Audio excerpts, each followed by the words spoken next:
Hey everybody, it's Bunny from Keller Williams. How are you? Today it is Tax Tip Tuesday, and you know who's here. Dianne Griffith is here with us today. And what we're going to be talking about, this is episode 3, and we're going to be talking about car expenses. What can I actually deduct from my taxes as a small business owner? Can I take the whole write-off? Do I do mileage?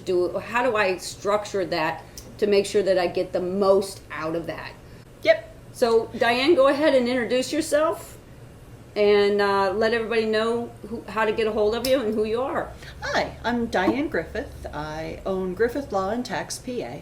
I'm an attorney and I'm an accountant, and my passion is small businesses. Doing whatever I can to help people get their businesses set up, get them running, and hopefully save some money along the way. We get the question a lot about what can I deduct with my car, and what the IRS lets you do is you can do one of two things. You can take a straight mileage deduction, or you can add up all your actual expenses and take whichever is beneficial. It's important to know though, once you pick a way, you got to stick with that way. You can't. So I can't flip-flop every year. Unfortunately.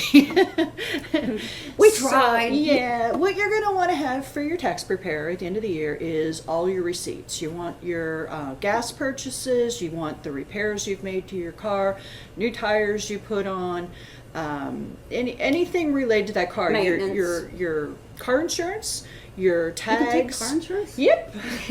Anything related to that car. You want to save all your receipts, and you want to check your mileage at the beginning of the year and your mileage at the end of the year. If the IRS has pretty strict requirements for recording your mileage and your business trips, and most people just aren't that organized. They don't have one of those mileage logs in their glove compartment, and they don't write down every single trip. There's something out there. Actually, there's probably a lot of somethings out there, but the app that I have used is called Mile IQ. And I use Expedia, and I like it because you can just put it in there, open the app, put it in there, put in your mileage, and then when you're done, hit done, and it stops. And you don't even have to do that with Mile IQ. It automatically records. If you download that app, and it's free to download, it automatically records every time you drive. Cool. And at the end of the day, it'll pop up and say, you had 3 trips today. Do you want to classify them now? And you say, okay, and it brings them up, and you either swipe right or swipe left. Business, personal, business, personal, business, personal. And you can add in, I went to a showing at this house, so it knows, you can put in as much detail as you want or as little. If you can use the free version, I think you get 40 trips per month. If you upgrade to the full boat version, I think it's $5 a month to use the software. So it's great. And it generates a PDF for you, so you can do it once a month, you can do it once a year, whatever you want. You print it out, it's got all your trips done for you, and you don't have to worry about it. So your tax preparer will love you if you come up with something like that. Yeah. So yeah, especially because I used to show up with my tax preparer, not Dianne, one before that. Everything in a brown paper bag, all my receipts.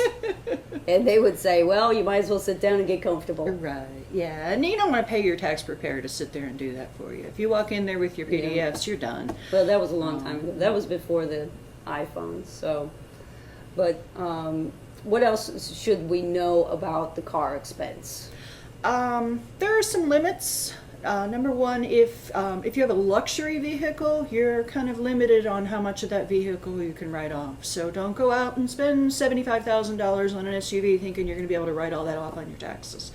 The IRS cracks down on that. There are also weight limits. If your car is under 6,000 pounds, you get one deduction. But if it's over that, you get a different deduction. So there are things you need to know, and you need to talk to your tax preparer about that. Before you run out and buy this luxury vehicle or this giant van or something, talk to your tax preparer and find out how much of that you're actually going to be able to deduct. Because you want to find out before you spend out too much money. Yeah, well, good. Everybody, you need to go ahead and subscribe. Go ahead and hit that bell, because we're going to be doing this every Tuesday. Even when taxes have gone past, we're going to do this all year long, because there's people like myself, Dianne, small business owners, real estate business owners, that pay tax all year long. And we need to be able to track that all year long. So don't just think that we're going to end this at the end of the year. This is going to be all year. And if you have any questions whatsoever, you can put those down in the comments. We'll make sure that Dianne gets them, and that she can answer them quickly for you, or you can go ahead and call her and make an appointment to see her. So tell everybody how to get a hold of you, Dianne. My website is griffithlawtax.com.